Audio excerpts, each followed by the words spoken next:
بسم اللہ الرحمن الرحیم۔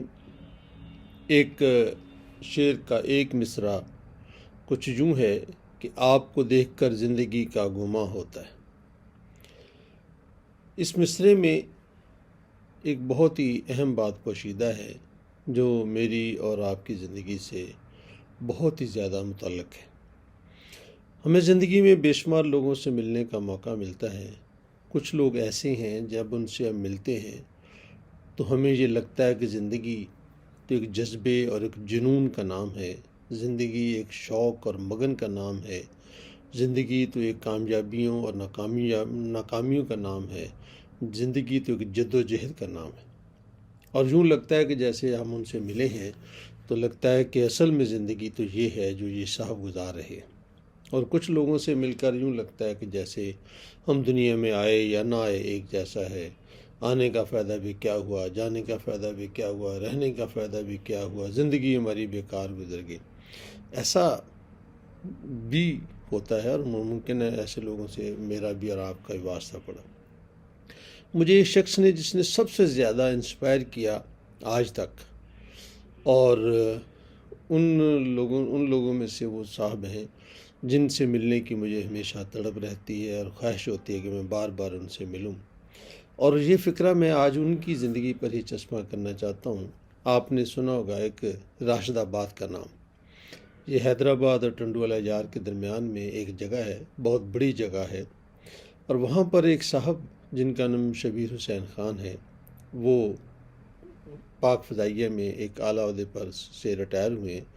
ان کا بیٹا تھا راشد، اور ان کا بیٹا راشد جو ہے وہ ایک ہوائی حادثے میں شہید ہو گیا تھا۔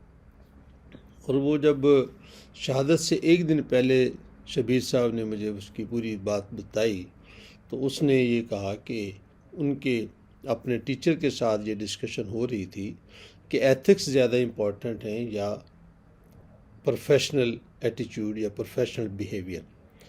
تو راشد نے یہ کہا کہ نہیں، ایتھکس بہت زیادہ امپورٹنٹ ہے۔ تو لیکن ان کے ٹیچرز نے کہا کہ نہیں، آپ کو ہر حالت میں پروفیشنل وے ہی اختیار کرنا چاہیے۔ کچھ دن کے بعد جب وہ کراچی کے شہر سے فلائی کر رہے تھے تو ان کے جہاز کے انجن میں آگ لگ گئی۔ ان کے پاس دو ہی آپشنز تھیں کہ بھی وہ جہاز کو گرا دیتے اور خود نکل جاتے اور ان کی جان بچ جاتی، لیکن جہاز سے بہت زیادہ نیچے گرنے سے بہت زیادہ لوگوں کو نقصان ہو سکتا تھا، اموات بھی واقع ہو سکتی۔ انہوں نے ایسا نہیں کیا، انہوں نے اپنی جان نہیں بچائی بلکہ جہاز کو اس انداز سے لیا کہ وہ 194 پر اتارنے میں کامیاب ہو گئے، گو کہ اس دوران میں ان کی اپنی شہادت بھی ہو گئی۔ تو شبیر حسین خان صاحب جو ہیں ان سے جب میں ملا تو انہوں نے راشد آباد کے اندر ایک بہت بڑا پروجیکٹ شروع کیا۔ اتنا بڑا پروجیکٹ آج تک میں نے کبھی نہیں دیکھا، اور اس کا جو ماڈل ہے وہ بھی بہت اعلیٰ ہے۔ وہ ماڈل انہوں نے یہ کیا کہ وہاں پہ ایک زمین لی، بہت زیادہ کئی مربوں کی حالت زمین لی، اور وہاں پر انہوں نے کچھ 14 یا 15 مختلف اداروں کو یہ کہا کہ آپ یہاں پر آئیں، ہم آپ کو بلڈنگ بنا کر دیں گے اور آپ یہ چلیں۔ وہاں پر سرگودے کا کالج بھی ہے، وہاں پر اور بھی بے شمار کالجز بھی ہیں، سکولز بھی ہیں، ڈیف اینڈ ڈیف بچوں کے لیے بھی ہیں، اور اسی طرح سے وہاں ہاسپٹلز بھی ہیں۔ یہ لٹل رحمت کا ہاسپٹل آنکھوں کا وہ بھی وہاں پر ہے، اور ابھی حال ہی میں انہوں نے الخدمت فاؤنڈیشن کو بھی ایک بہت بڑی بلڈنگ دی جو کسی صاحب نے بنائی تھی اس کو، تاکہ یہاں پر وہ ہم ایک آگوش قائم کر سکیں۔ تو میں یہ کہنا چاہتا ہوں کہ زندگی میں جب میں ان سے ملا تو مجھے لگا کہ زندگی تو یہ ہے، زندگی کو گمان ہونے لگا۔ تو میں اس چھوٹی سی ویڈیو میں آپ سے یہ گزارش کروں گا کہ ذرا ان لوگوں کے پاس ضرور جایا کیجیے جو اپنی ذات سے آگے نکل کر، اپنی ذات کو بھول کر لوگوں کی خدمت کرتے ہیں۔ یقینی طور پر آپ ان سے مل کر یہ ضرور سوچیں گے کہ اصل زندگی تو یہ ہے۔ ورنہ میں ایک ایسے صاحب سے بھی ملا گجرانوالے میں، تو وہ لکیلی بہت امیر ہو گئے، ان کے والد صاحب بھی ٹھیک ٹھاک تھے، لیکن اب وہ بہت بڑے امیر ہو گئے، اور انہوں نے وہاں پر ایک بہت بڑا پلازا بنا لیا، اور ان کے اکیلے مالک تھے۔ تو وہ مجھے کہنے لگے، عمر بھی بہت زیادہ نہیں تھی، 50-55 سال عمر ہوگی۔ تو مجھے کچھ دوست ان سے ملنے گئے تو انہوں نے مجھے کہا کہ مجھے یہ سمجھ نہیں آتی کہ میں اتنے پیسوں کا کروں گا کیا۔ اور پھر یہی ہوا کہ اپنے بیٹی کی شادی کی اور اس پہ کئی کروڑ روپے خرچ کر دیا، اور آ جائے گا۔